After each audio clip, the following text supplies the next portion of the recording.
Hello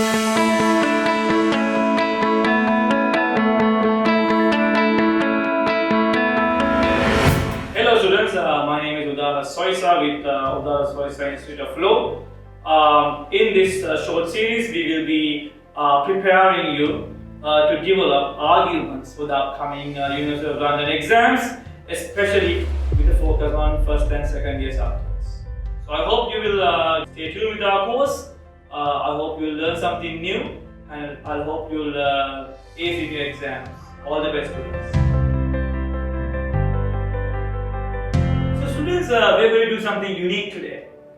Today we are going to discuss a structure that would help you writing a first class answer.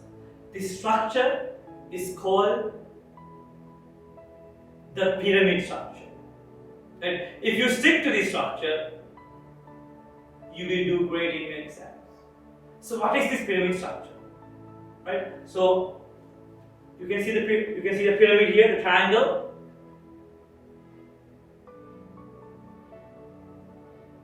Whenever you are given a question, very quickly draw this pyramid, draw this triangle. On top of it, right, read the question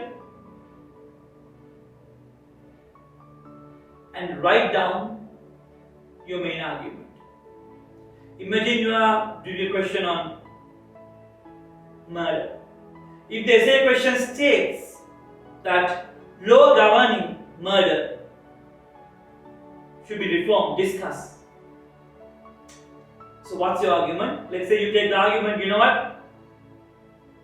Yes, indeed, the law governing murder should be reformed. So that should be your top of the pyramid.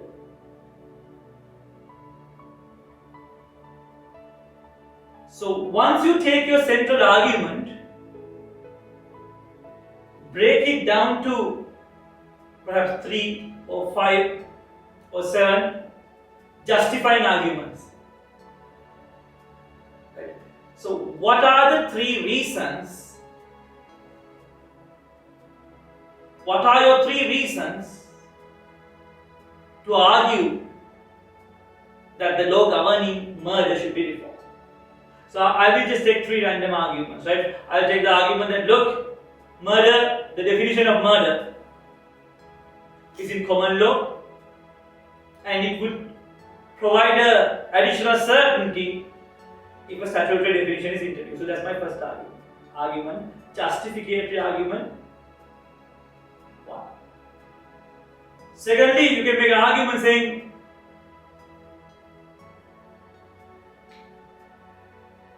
the concepts in homicide are all over. Right? We can talk about how Homicide Act and Coroners of Justice Act together they share certain defenses such as diminished responsibility. Right? And then you can discuss how in Coroners of Justice Act contains the defense of loss of self-control. And maybe you can bring an argument saying, look, the defenses and the offenses in common law, defenses are in various statutory provisions, and your second justificatory argument is, look, the law is all over. Thus, it is better if there is a murder act to compile, codify the law at one place. Right? Then again, take another third argument. Maybe you can say that, look, a person who has a menstria of intention to kill and who has a menstria of intention to cause grievous bodily harm, how both of them are equally liable to murder. Because the very definition as per Vickers, it's either intention to kill or intention to cause grievous bodily harm when it comes to murder. So if A attacked B with the intention to kill, or if A attacked B with the intention to cause grievous bodily harm, in both circumstances, A will be liable for murder. And consequently, mandatory life imprisonment. So that could be your argument, right? That could be your argument for further reforms. Perhaps a final argument you can introduce when it comes to murder. Maybe you could discuss how perhaps that UK might benefit from a similar first degree, second degree, third degree type of US structure. Perhaps make an argument to say that perhaps if one goes to a first degree, second degree, third degree murder structure as in US, it would be more fruitful. So those are the second level, there's the four levels, right, or the four arguments which are at the justificatory level, right. So you have the main argument, and then second you have what? You have those justificatory arguments. The third level, for each justificatory argument, show evidence. Right? So if you are arguing that, look, to have a definition from common law is outdated, maybe discuss why it's outdated. Show evidence from perhaps Fraud Act, Sexual Offences Act, how many of the offences are often qualified and has been given a level of certainty. So your third tier in the pyramid, your third level in the pyramid should be evidence or substantiation for what you just discussed in your initial justificatory arguments. Right? For example, if you want to discuss about the US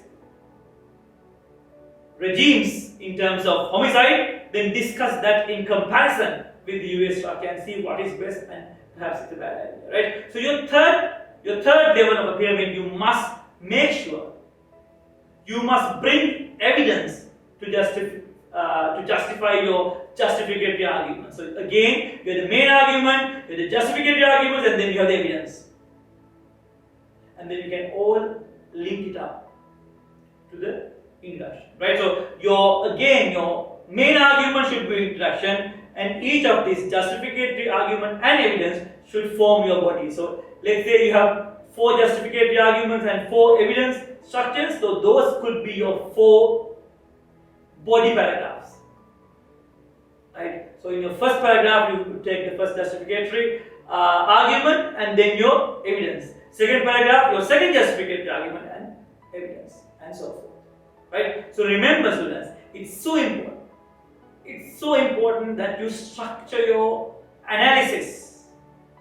Right? And again, in your conclusion, maybe write something that you have missed so far. Write something new. Write something radical. Maybe you can say, look, perhaps the change might bring worse than the best. However, it is better to take a risk. Something so unique, but never summarize. Never ever summarize what you already said. Say something new.